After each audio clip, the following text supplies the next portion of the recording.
शर्तबाज बहू। लगी 100 की शर्त, तेरी सब्जी एक दिन में सूख जाएगी। अरे का भाभी जी, 20 रुपए की भिंडी के लिए 100 रुपए की शर्त। अरे आपको लेना है या नहीं ये वो बोलिए। अरे लेना तो है, लेकिन पहले शर्त लगाओ तभी लूंगी। अरे ठीक है, लगी शर्त। कल तक भिंडी ताजी रहेगी, बस आप फ्रिज में रखना इसे। ठीक है, कल आ जाना मेरी शर्त के पैसे देने। बहू, ऐसे सब्जी वाले से शर्त लगाना अच्छा लगता है क्या? अच्छा तो कल लगेगा, जब मेरी शर्त की वजह से हफ्ते भर की सब्जी जितने पैसे जीत जाऊंगी माँ जी। अरे तू नहीं सुधरेगी। अब रहने भी दो, बहू को मजा आता है छोटी मोटी शर्त लगाने में, तो इसमें क्या हो गया? विनीता को बात बात पर शर्त लगाने की लत थी। बात छोटी हो या बड़ी, हल्की फुल्की या गंभीर, विनीता शर्त लगाने से बाज नहीं आती। विनीता, राकेश के लिए खाना बना दे, उसके आने का टाइम हो गया है। इतनी जल्दी खाना बनाने का कोई मतलब नहीं है माँ जी। देखना, वो आज भी लेट ही आएंगे। आज मैंने उसे जल्दी आने को कहा है, देख वो आता ही होगा। लगी हजार की शर्त। अरे मुझे नहीं खेलना ये तेरा शर्त वर्त। मतलब आप भी जानती हैं कि ये राकेश आपकी बात नहीं मानेंगे। अरे मेरा बेटा है, मेरी बात टालेगा नहीं वो। तो लगाइए ना शर्त। ठीक है, लग गई शर्त। तभी राकेश आता है।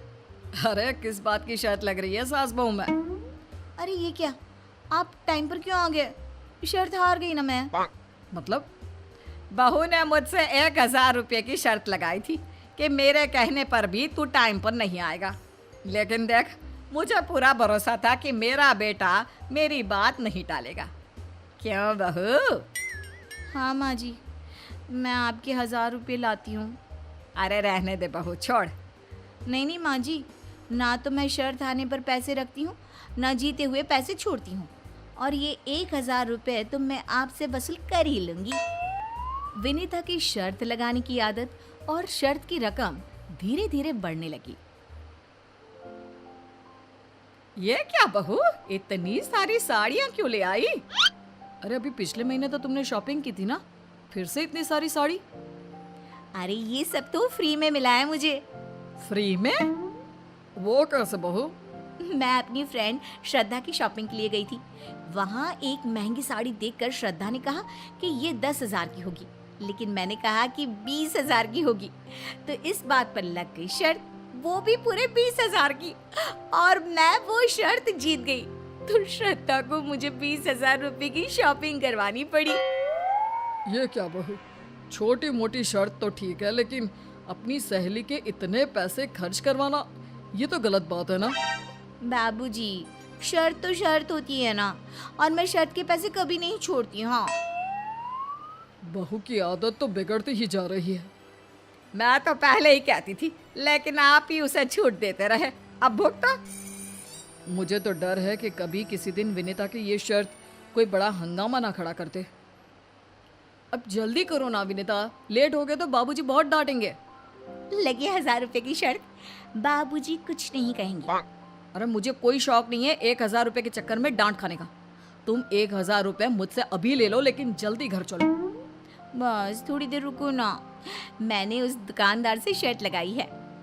प्राइस कम ही नहीं कर रहा था, ऊपर से बोलता है कि उसके ये फल तो 1 घंटे में बिक जाएंगे, और अगर ना बिक पाए तो मुझे वो सारे फल आधे दाम में दे देगा। तो लगा ली मैंने शर्त।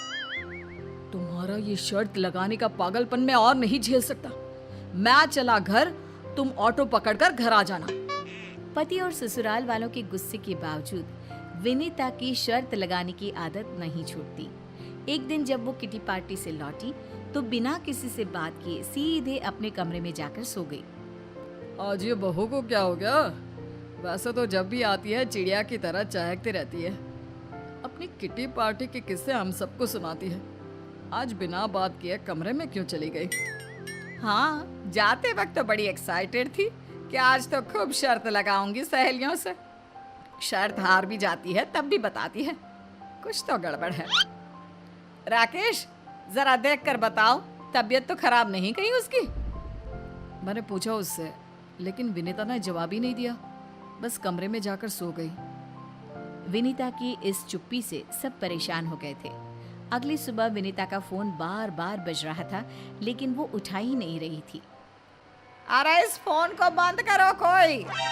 विनीता, तुम्हारी सहेली श्रद्धा सुबह से तुम्हें फोन लगा रही है, उठा क्यों नहीं लेती? कुछ काम होगा। कोई काम नहीं होगा, आप मेरा फोन बंद ही कर दो। तुम सही कह रही थी माँ, कुछ तो हुआ है जो विनीता छुपा रही है। बहू को ऐसे चुप देखना मुझे अच्छा नहीं लग रहा। दोनों समझने की कोशिश कर ही रहे थे, तभी विनीता की सहेली श्रद्धा चिल्लाती हुई घर में आ जाती है। विनीता, ए विनीता, कहाँ छुप कर बैठी है? अरे श्रद्धा, क्या हुआ? तुम ऐसे चिल्ला क्यों रही हो? सब पता चल जाएगा भाई साहब। पहले आप उस विनीता को बाहर बुलाओ, कल से मेरा फोन ही नहीं उठा रही। बहू आ जाएगी, तुम थोड़ा शांत रहो। ऐसे कैसे शांत रहूं? जब मैं शर्त हारी थी तो मुझसे तुरंत पैसे वसूल कर लिए थे शॉपिंग करके, और कल खुद शर्त हार गई तो पैसे देने के बजाय घर में मुंह छुपा कर बैठ गई। लेकिन मैं भी अपने पैसे नहीं छोड़ने वाली। हाँ। अरे तो इसमें चिल्लाने की क्या बात है? मुझे बताओ, कितने पैसे हारी है वो? मैं दे देता हूँ। पूरे 1 लाख रुपए। क्या?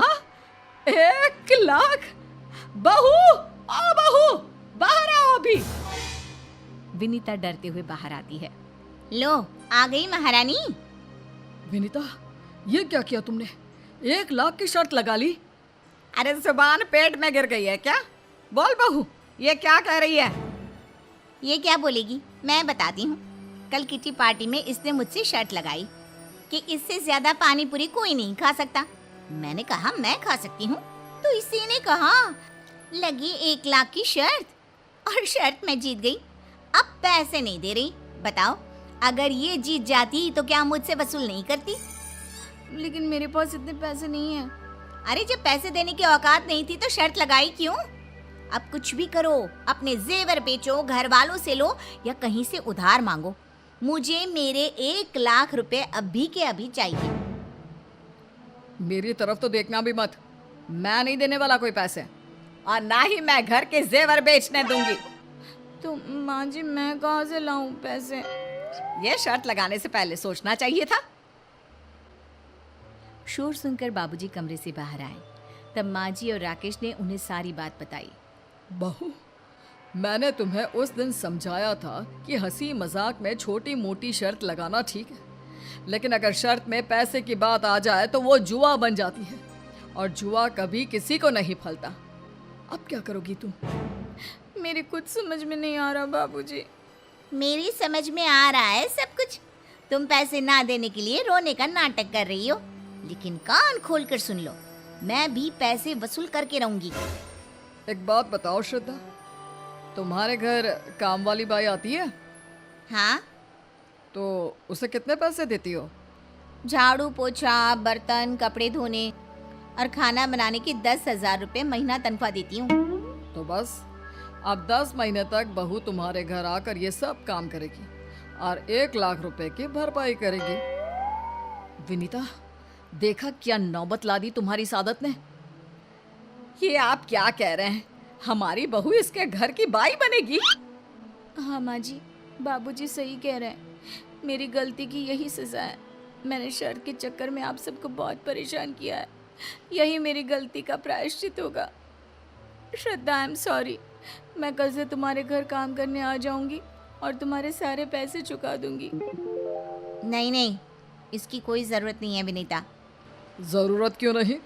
बहू ही कहती है ना कि वो शर्त में जीते हुए पैसे छोड़ती नहीं, ना हारे हुए पैसे रखती है। और तुमसे भी तो 20,000 रुपये वसूल किए थे बहू ने। उसी बात का गुस्सा था मुझे लगा था कि विनीता मजाक कर रही है, लेकिन इसने तो सच में मुझसे 20,000 की शॉपिंग करवाई। आज ये 1 लाख रुपए दे भी देती तो मैं वो पैसा लौटा देती। मुझे तो मेरी सहेली को बस एहसास करवाना था कि इसकी शर्त लगाने की आदत बहुत खराब है, इसलिए ये सब किया। अगर इस सब में मैंने आप लोगों से कोई बदतमीजी की हो तो मुझे माफ़ कर दीजिएगा। माफ़ी तो मुझे मांगनी चाहिए। मुझे माफ़ कर दो श्रद्धा, मैंने बहुत बड़ी गलती की, और आप सभी भी मुझे माफ़ कर दीजिए। विनीता, पहले तो ये 20,000 रुपये श्रद्धा को लौटा दो, तब तुम्हारी माफी पूरी होगी। नहीं नहीं, रहने दीजिए। अरे ऐसा कैसे रहने दीजिए, ये तुम्हारे पैसे हैं, ये तो लेने ही पड़ेंगे। ठीक है, चलिए अब मैं चलती हूँ। तो बहू, क्या सबक सीखा तुमने आज? यही कि कभी शर्त नहीं लगानी चाहिए। बहू, लगी हजार की शर्त, क्या तुम फिर से शर्त जरूर लगाओगी? नहीं माँ जी, 1000 या 1 पैसे की भी शर्त नहीं लगाऊंगी अब मैं। शर्त हार कर विनीता ने अपनी जिंदगी का सबसे बड़ा सबक पा लिया और शर्त लगाने से तौबा कर ली।